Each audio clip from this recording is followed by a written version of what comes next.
So why are we even trying to do a real estate related podcast?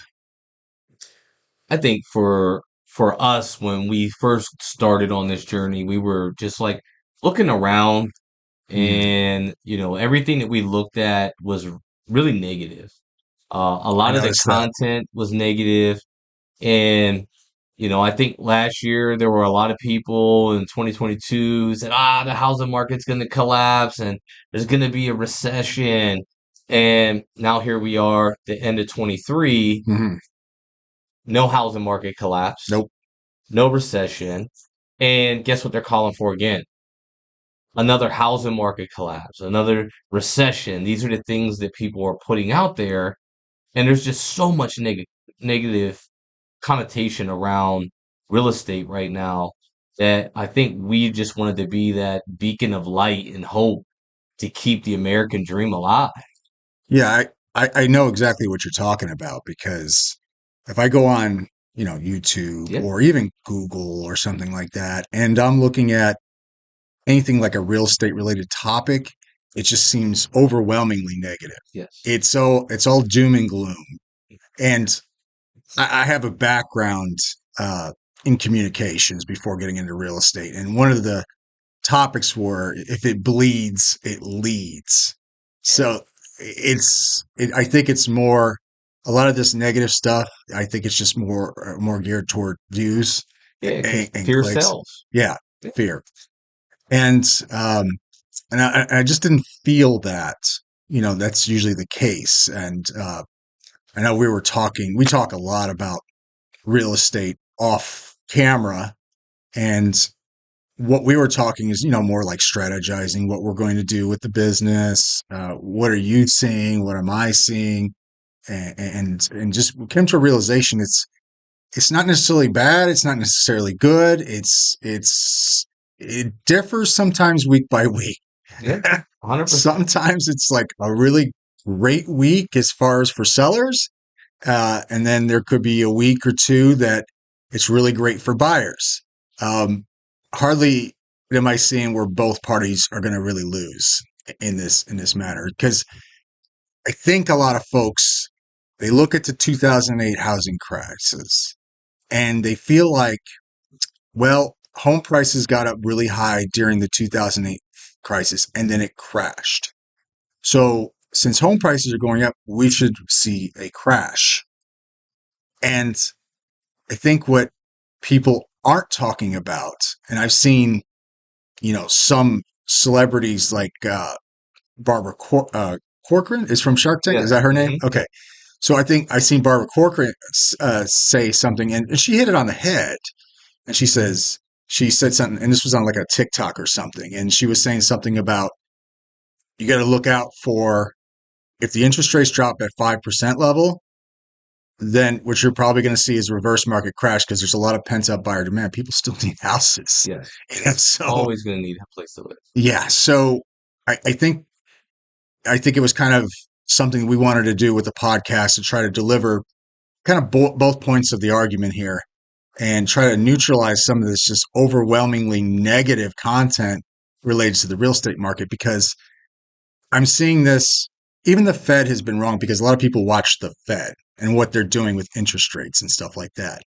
And I'll see one person talk about, oh, the Fed mentioned that interest rates are gonna keep rising. This is bad news. And then all of a sudden they drop the interest rates. Oh, we didn't see that coming. Yeah. Come on, guys. It's Yeah. like, Again, I think that we kind of want to be like the neutral ground, mhm, right? So we want to be the calm amidst the storm. yeah, One of the things that I remember, when I was in the military and we'd be going into harm's way, um, some of our commanding officers and people would say, "Hey, senior chief, you got to be the calm amidst the storm." right. And that's how I took it. Like, okay, look, when everybody else is panicking, somebody's got to be calm.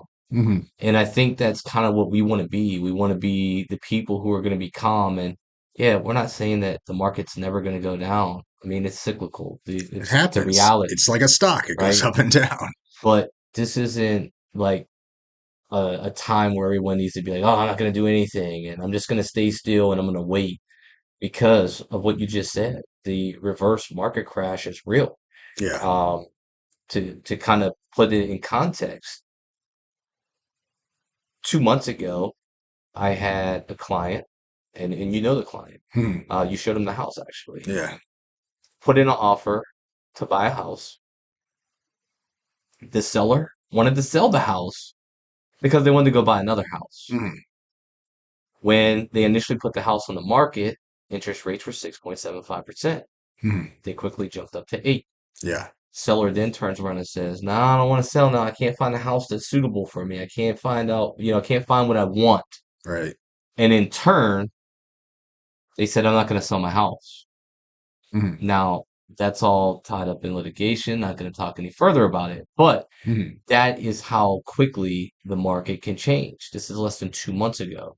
We've Yeah. seen 6.75% interest rates spike up to 8% interest rates. And then last Friday, my loan officer was quoting 6.6375. Yeah. So it's literally one of those things where the interest rates they go up and down. Yeah. And the key to it all is people love to sell the fear of it all. Yeah. Don't buy right now. Interest rates are out of control. No, they're still in the norm for historical norms. They're Yeah. they're in line with historical norms. And when I looked at our friends in the industry, other agents, a lot of the content they're putting out is typically just trying to get you to buy. Exactly. And so I'm like, okay, you got two opposite sides of the spectrum here. Where's the middle ground where Yes. we can just kind of be logical about this, not be emotional about it, and just kind of look at the data that's there and look at it from a neutral perspective. Don't look at it from a negative perspective. Don't get emotional. Don't start raising fear in people for no good reason. Because the reality is a lot of interest rates is controlled by the Fed anyway. So it really just depends on what they feel like doing. So, and we Yes. don't know what they're going to do. So relax, just continue on. You can't control market activity as far as what they're doing with interest rates and stuff like that. Nobody can control it. So just relax. Do what you need to do. If you need to buy a house, great, buy a house. If you don't need to buy a house, then okay, don't buy a house. But don't wait necessarily for the perfect opportunity. It's like having a baby. When is a good time to have a kid? Is never the best time to have a kid. It always comes the most inappropriate time or inconvenient time, rather, not Hmm. inappropriate, but inconvenient. And that's fine. We still figure it out as parents, when we're with our children. So same thing with real estate. You know, it's never going to be the best time to buy. It's never going to be the best time to sell. It's going to be favorable and not favorable times, but that's just the way things go.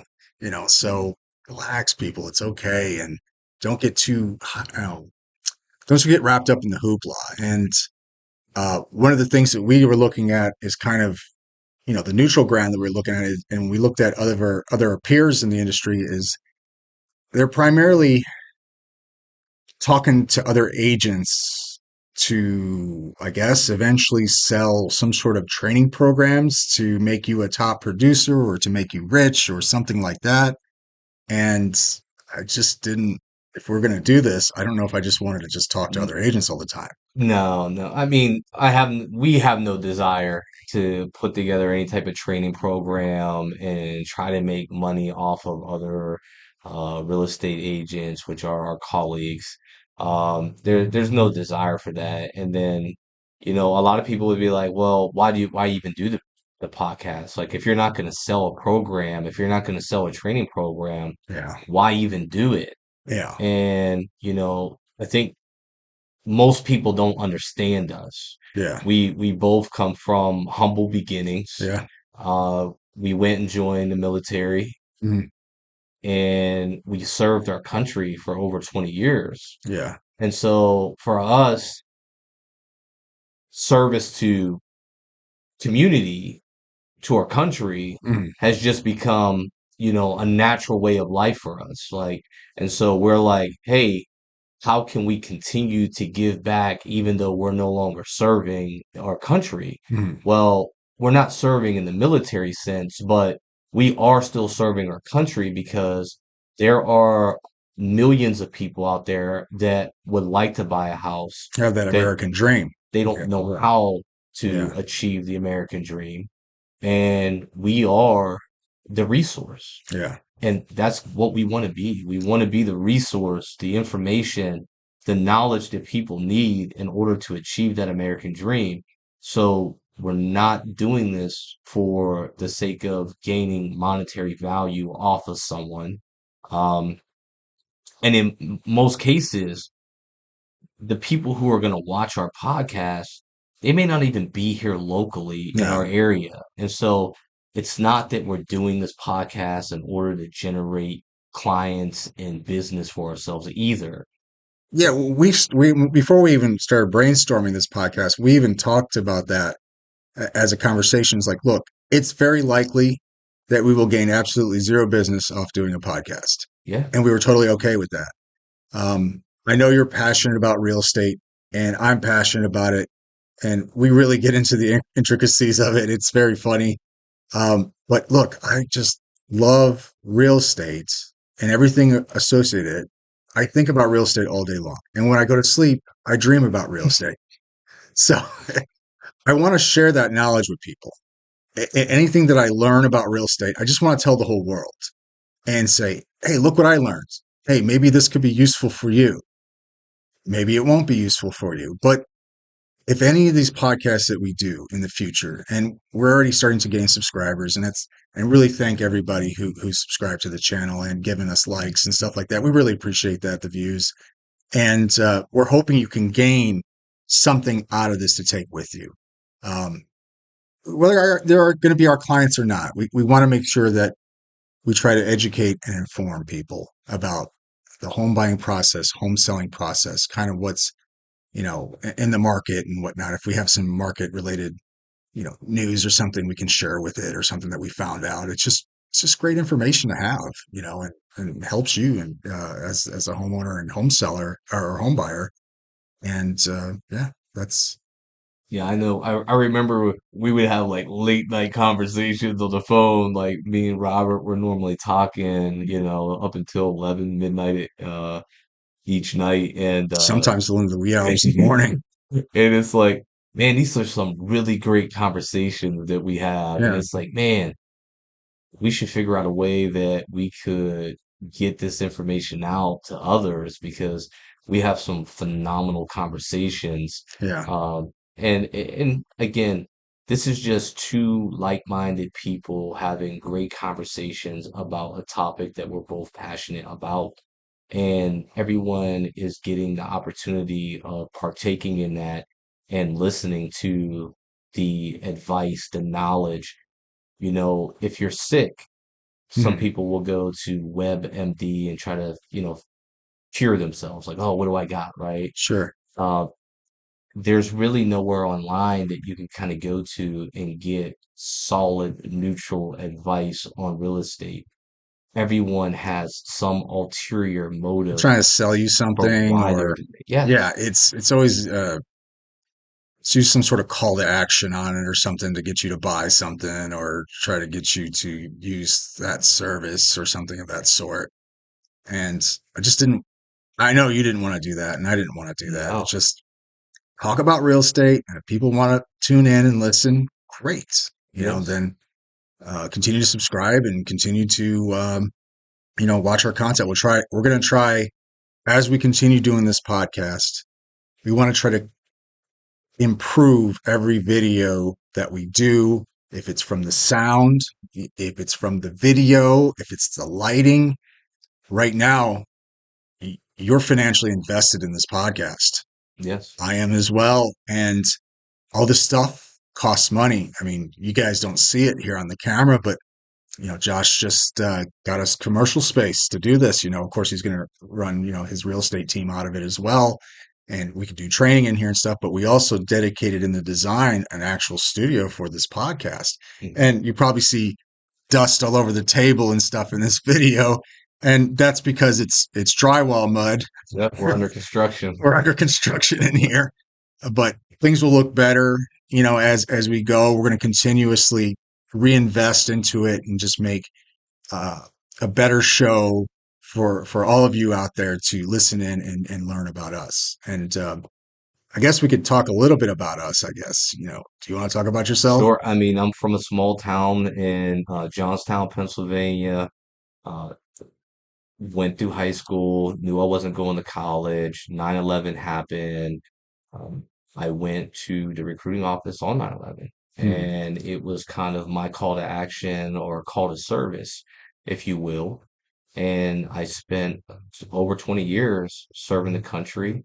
I enjoyed it. While I was in the military, I was in a senior leadership position on the enlisted side, and my job was to lead sailors. And we sometimes we went in harm's way, and a lot of it came from they were able to perform in those dangerous situations because I was the calm one.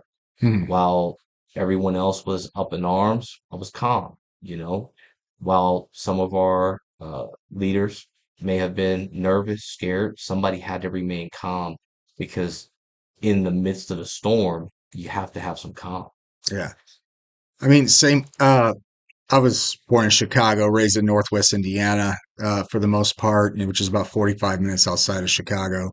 But I joined when I was 20 years old, did the 20 years, made it to the chief level as well, and senior enlisted side, and did the same thing, managing, leading, training, those sort of things. And when I transitioned into real estate, I started in 2018. I retired in 2019, and man, I was passionate about real estate the moment I bought my house.